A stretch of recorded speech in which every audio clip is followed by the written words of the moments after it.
Well, let's go to Catherine McGregor, where I have to say every week illuminates our life. Good evening to you, Catherine. And can I just begin with a reference to that beautiful piece of a couple of weeks ago where, in magnificent language, you wrote, "The past 2 decades have seemed an eternity. Spring 2000 seems but a distant dream. Let us hope we can awake from this nightmare soon." Catherine, can I ask you this?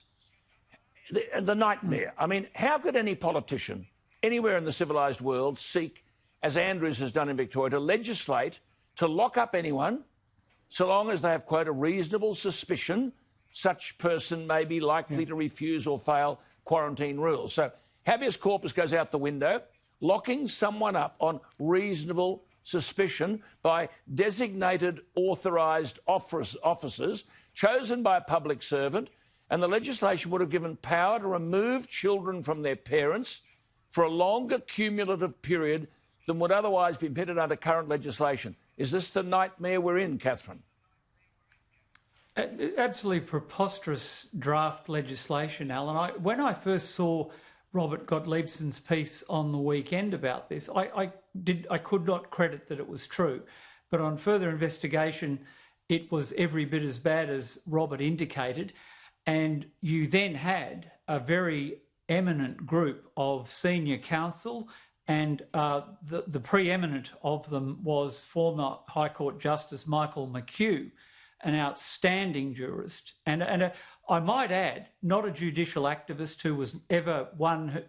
He was very slow to imply guaranteed human rights or implicit freedoms into the text and structure of the Constitution, but he drew the line at this. That should have been a very salutary warning for many lawyers, and today the National Bar Association and Council and also that of Victoria denounced this, and it's about time. Where is this enormous human rights apparatus that gears up out of Victoria over Manus Island?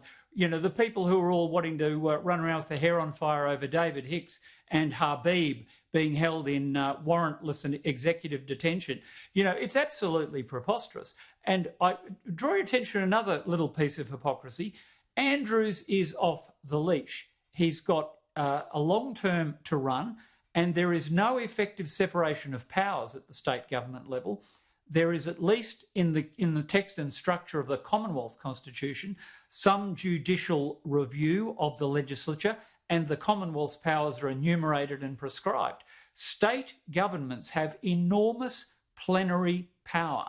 However, this character, I think, is following the lunacy of his Twitter army and is being buoyed by these polls that show the enormous, unquestioning, almost fealty towards him. And he's now taken on an almost, you know, it's no coincidence, frankly, that these concepts of habeas corpus and these hard-won rights that we've taken for granted arose out of the great constitutional settlement against the monarchy. And this stuff is really worthy of a monarch, the way he's behaving. Well, let me take executive fiat. Let me take another point here. Protesters. I mean, there are now questions being raised about the arrest of Victorian freedom protesters in recent weeks as to whether that is constitutionally illegal. The argument that these are really our first political prisoners. These are people deprived of their liberty solely because of their non-violent freedom to peaceful assembly. But no one arrested over Black Lives Matter. Well, there's a double standard at work, most certainly. And the reference, the police down there are highly politicised as well. They're much better at policing pronouns than real offenders. But they did make that remark about tinfoil hat brigade, referring to anti-vaxxers and others. And whether you agree with the people on principle or not, that reprehensible, grotesque image of the woman being arrested in front of her children, the pregnant woman, and Stuart Wood QC, to his great credit, stepped up to assist her, as he did in the Israel Folau case. It's very, very alarming, and there are certainly double standards. But I come back to the fact Australians would be shocked at how vast the plenary power of these state governments is. There is no effective separation of state power, separation of powers at the state level. Sadly, there are certain received fundamental common law rights one of which is habeas corpus, to which you alluded, and that should mean that no person is incarcerated without a judicial oversight of the warrant. Yes. And we're reaching the point now where that line could easily be crossed at the way this bloke's behaving. But I mean, here are people, Catherine, who are just peacefully protesting because they can't abide the carpet bombing of the economy. I mean, this makes Victoria human rights pariah. But Canberra are silent in all of this.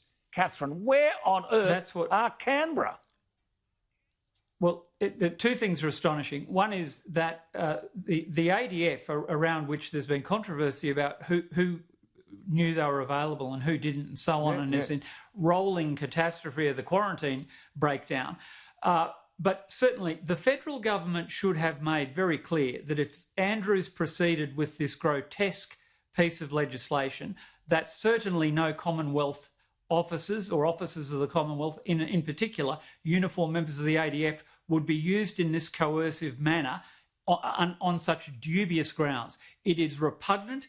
It runs contrary to every spirit and text of our system, and this shouldn't stand. But as you point out, Alan, this is the home of the human rights industry, Victoria, and they have been breathtakingly silent on this. They can get exercised about detention on Manus, but their entire citizenry are effectively now under curfew. You go back to Blackstone's commentaries on the great settlement of 1689 and made it clear that going back to the great English jurist Cook, who took on the Stuart kings, no person may be detained without warrant sworn under a magistrate. Now, I'll come to just one other bit of hypocrisy. Last month, there was a dissenting report released by the Labor and Greens members of the Joint Parliamentary Committee on Human Rights in Canberra. Federal parliamentarians of this bloke's own party and persuasion drew the line at warrantless detention by ASIO of terrorism suspects and said, without a warrant, under a judicial process, this is a terrible breach, a terrible infringement. Has one member of that committee called Andrews to account? Absolutely. This matter... The Federal Labor Party has to step in on this bloke, not the Commonwealth Government, because he treats them with absolute disdain, and you've got to question the ticker, frankly, of the Federal Government for not clamping down on Section 92 earlier and so on. But where are his federal colleagues based in Melbourne, Dreyfus the QC, and other people who are on that committee who put out a dissenting report, got all tizzy about ASIO being able to detain people without judicial warrant, saying that the Attorney General and Director General of ASIO couldn't be trusted. I agree with that, by the way.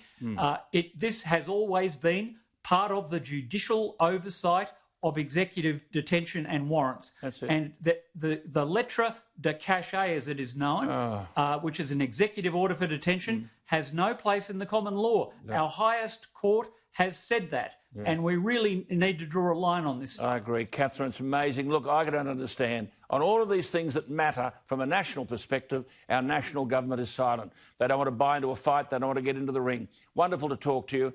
Thank you for your time. Thank you for your insights. Thank you for your scholarship.